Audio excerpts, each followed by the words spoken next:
বলা হয়ে থাকে মধ্যপ্রাচ্য তথা গোটা দুনিয়ার সবচেয়ে দুর্ধর্ষ সশস্ত্র রাজনৈতিক সংগঠনের নাম হিজবুল্লাহ। মধ্যপ্রাচ্যের গণ্ডি ছাড়িয়ে শুধু ল্যাটিন আমেরিকা পর্যন্ত তাদের রয়েছে বিস্তৃত নেটওয়ার্ক।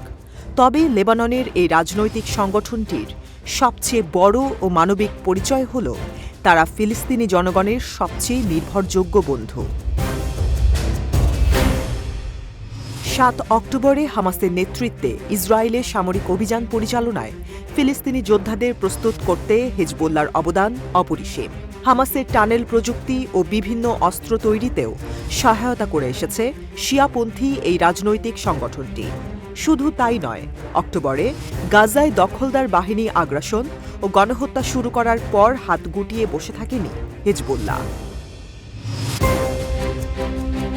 প্রতিবেশী শক্তিগুলোর মধ্যে সর্বপ্রথম ইসরায়েলের সাথে যুদ্ধে জড়ায় লেবাননের এই সশস্ত্র সংগঠনটি।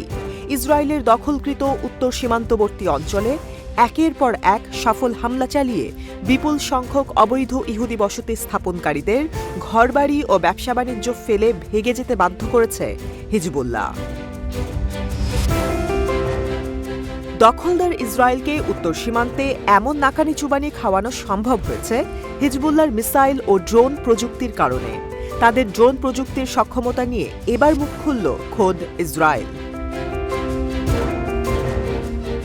ইসরায়েলের সামরিক বিশেষজ্ঞ অ্যালন বেইন ডেভিড ইসরায়েল গণমাধ্যম চ্যানেল 13কে দেওয়া সাক্ষাৎকারে বলেন, লড়াইয়ের শুরুতে হিজবুল্লাহর যেসব দুর্বলতা ছিল তা থেকে তারা শিক্ষা নিচ্ছে।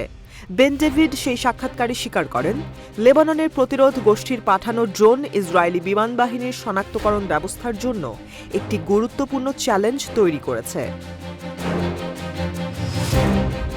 তিনি আরও উল্লেখ করেন, হিজবুল্লাহর কিছু ড্রোনের রাডার সিগনেচার ও সোয়ান ফিচার থাকার কারণে আয়রন ডোম সহ ইসরায়েলি শনাক্তকরণ ব্যবস্থার জন্য সেসব ড্রোনকে শনাক্ত ও চিহ্নিত করা খুবই কঠিন হয়ে পড়েছে।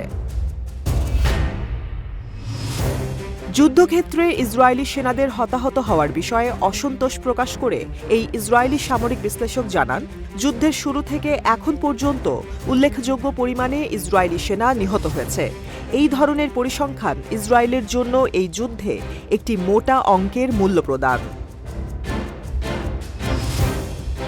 বেন ডেভিড আরও বলেন, এই যুদ্ধের কোনো ফলাফলই আমাদের জন্য আরামদায়ক নয়। হিজবুল্লাহ গাজা যুদ্ধের আলোকে আমাদের পরিস্থিতি খুব ভালোভাবে পড়তে ও বুঝতে পেরেছে। হিজবুল্লাহর সাথে দ্বিতীয় কোনো যুদ্ধে জড়িয়ে জেতার কোনো ক্ষমতা নেই ইসরায়েলের। একই প্রসঙ্গে ইসরায়েলের আরেকটি গণমাধ্যম কান চ্যানেল ইসরায়েলের আঞ্চলিক কাউন্সিল চেয়ারম্যান জিওরা জাল্টাসকে উদ্ধৃত করে জানায়, হিজবুল্লাহ যা বলে ঠিক তাই করে দেখায়। ইসরায়েলি সরকারের বিরুদ্ধে হিজবুল্লাহ এখন পর্যন্ত যা করেছে তার সবই স্পষ্টভাবে ঘোষণা দিয়ে করেছে।